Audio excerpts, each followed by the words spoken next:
ڈالروں کی اب یلغار. اب یہاں پر امریکی سرمایہ اور ڈالر چاہے مشرق سے آئے چاہے مغرب سے آئے وہ یہودیوں کا اعلی کار ہے. آپ نے اگر $1 نوٹ کا اگر کبھی نقشہ دیکھا ہو، اس کے اوپر جو سگنیا بنا ہوا ہے، جو نشان ہے، وہ کیا ہے؟ پیرامڈ، احرام مصر. یہ کن کے لیے اہمیت رکھتے ہیں؟ ہزارہا یہودیوں کا خون اور ان کی ہڈیاں ان پیرامڈز کے تلے دبی ہوئی. جب یہ احرام بنائے گئے تھے، یہ یہودی وہاں غلامی کے دور میں تھے، بیگار ان سے لی جا رہی تھی. بڑے بڑے پتھر جب گرتے تھے تو پسنے والے یہودی ہوتے تھے. یہ ان کی اپنی جیسے ہولوکاسٹ، جیسے انہوں نے اس کو اپنا سمبل بنایا ہوا ہے، اسی طریقے سے پیرامڈ، مصر کا پیرامڈ، یہ گویا کہ ان کے اس زوال کا ایک نشان ہے.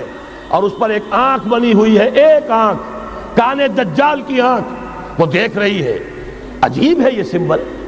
نیچے لکھا ہوا ہے نووس آرڈو سکلورم، اور یہ در حقیقت 1776 جو نیچے لکھا ہوا ہے وہ رومن حروف کے اندر یہ 1776 ہے، جو میں بتا چکا ہوں آرڈر آف الومناٹی وساپ نے قائم کیا تھا. عام دنیا یہ سمجھتی ہے کہ شاید یہ امریکہ کا یوم آزادی ہے، سن آزادی ہے. 1 مئی اس آرڈر آف الومناٹی کی تاسیس 1 مئی کو ہوئی ہے.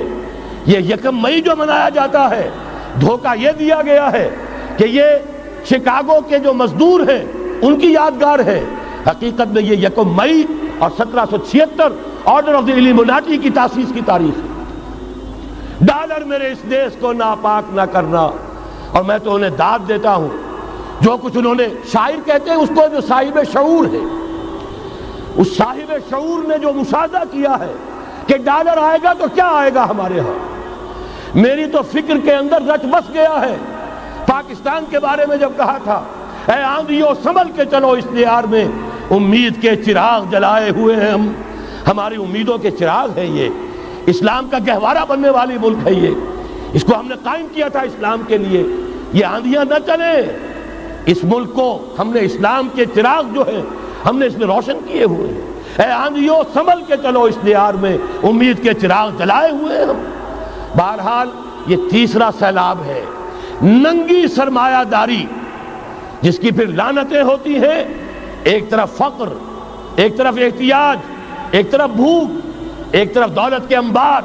پہلے بھی ہمارے ہاں فرق کم نہیں ہے، لیکن اب جو ہوگا اگر یہ بات پوری ہو گئی تو وہ ننگی سرمایہ داری.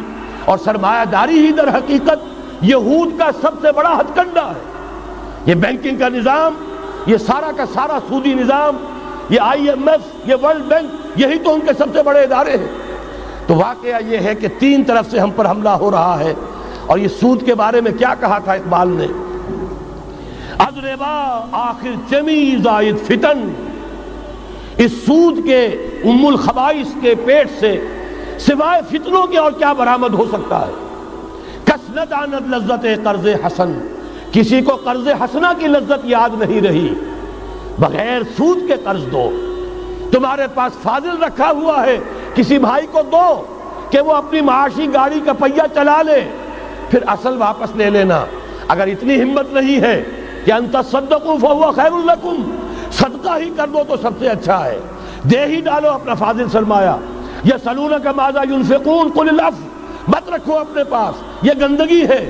لیکن اگر بڑے ہی کم ہمت ہو تو کم سے کم قرض حسنہ دو، اپنی اصل رقم واپس لینا. کس نہ دانت لذت قرض حسن. از ربا جاں تیرا دل چو خشت و سنگ. اس لیے کہ سود کے ذریعے سے انسان کے اندر تاریکی پھیل جاتی ہے. دل جو ہے اینٹ کے مانند، پتھر کے مانند سخت ہو جاتا ہے، کٹھور.